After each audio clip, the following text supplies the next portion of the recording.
Hello, my name is Donna Williams. Hello, my name is Donna Williams. Hello, this is Donna Williams. I'm Donna Williams. I've worked as an autism consultant since 1996. I've worked with over 1,000 people with autism, and they're so different, so many different fruit salads, so many different personalities, so many different families and influences. I've just seen people with really severe health issues and genetic issues. I've seen people with comorbids and people without, people with brain injury and people without. I'm in the immune disorder group. I've had immune disorders since I was at least 5 months old. I grew up very face blind. When I was in late childhood, I was about 90% meaning deaf, so I was very echolalic. By age 9 to 11, I came to understand receptive language and string sentences together, and eventually quite fluent with quite reasonable functional speech.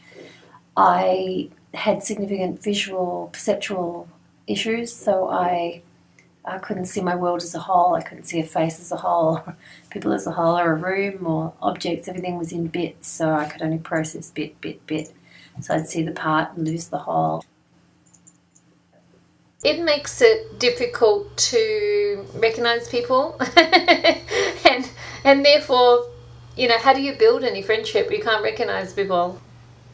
This made me an artist. It really tuned me into music and nature and colours and contrasts and textures.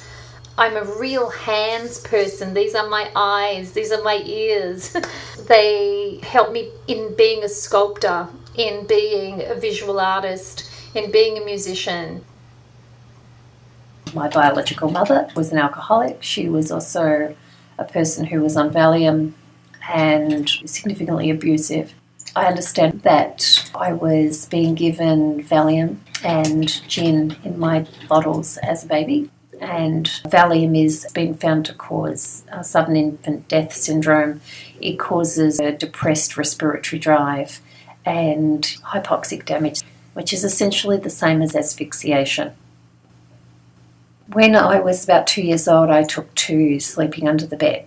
And the reason for this was that my abuser, in the middle of the night, was putting a pillow over my face and I was being suffocated. And there were a number of times where I was also being choked and suffocated with this pillow. And I remember being 2 and tensing my mouth to try to get a small amount of air whilst I was being suffocated. So those are very strong memories. When you have oxygen deprivation, it doesn't just cause autonomic nervous system damage. You're also going to have agnosias, inability to process what you see with meaning, inability to process what you're hearing, difficulty with word retrieval. I could echo stuff, but even once I got functional speech, it was very hard for me to pull words up unless I put gesture to them. Yes, there was information overload issues and processing the part and losing the rest, which is common in people with autism, and that was still there and is probably accountable from a whole lot of other stuff that I came into the world with. But there was other stuff that I think looks like an acquired brain injury, and obviously I've done really, really well for a person who's come from that level of challenge.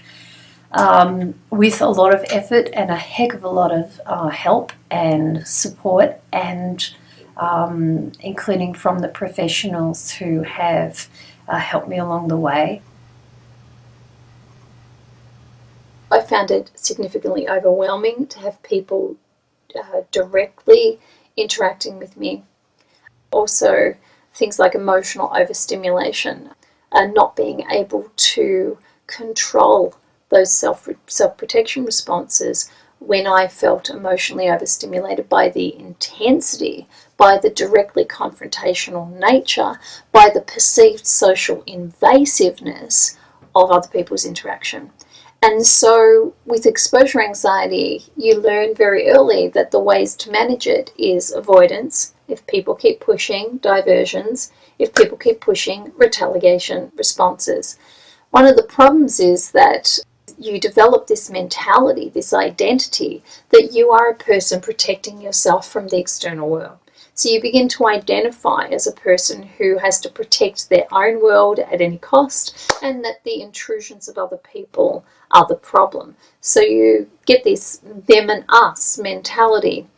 And once you get older and you start to see why you want to pursue interaction, you start to see why you want to pursue communication. The problem is that by then you've spent several years with avoidance, diversion, retaliation responses, so that they're now like a hair trigger. You want to escape that world at the same time you defend it with everything you have. It is that battle to join the world and the simultaneous battle to keep that world out. So some of the ways around this is, first of all, you really need to address the sensory perceptual problems so that they are so reduced that there isn't that much to self-protect about. If you've got someone who's disoriented, who isn't getting the level of nutrition to their brain, who's dealing with high toxicity, deal with the gut immune metabolic issues so that they are better able to handle sensory perceptual input. So there's less to automatically defend through avoidance, diversion, retaliation responses. I developed rickets when I was 5 months old. Rickets is about vitamin D deficiency, so I had the sort of banana arms, banana legs. By 6 months I had jaundice and began having recurrent infections, eye infections, bladder infections. I've got sort of dermatitis-y stuff at the moment in my ears and around here. Asthma. It also changed me as a person. It made me really happy whenever I was healthy. When I was older, I was about 17, and that was the first time that I was actually told about my immune deficiencies. I was constantly itchy and, thrushy tongue, and it's just horrible. And then I got diagnosed with IgG2 deficiency, and I had to be on antibiotics daily. And I thought, okay, great, so I'm dealing with this antibiotic drama. It's going to be okay. A couple of months later, I had cancer. Going through chemo with immune deficiencies is just the most shocking thing to have to do. You already can't trust your body. You know what it does. Hi, I'm Donna Williams, and I wanted to do a clip to just let people know that I did now get all my results back. The biopsy from my lymph node was all clear, so they know that my breast cancer didn't get into my lymph node, and it's all gone, and my breast is gone too, but I'm glad that my cancer's gone. So I sound like a shipwreck, but I hope that I'm really positive, joie de vivre shipwreck. And that's all you can really, wish for. Most people don't feel like 85 when they're only 48, and they don't have to face those things. Some people do. And I want to say, I am normal. This is my normality.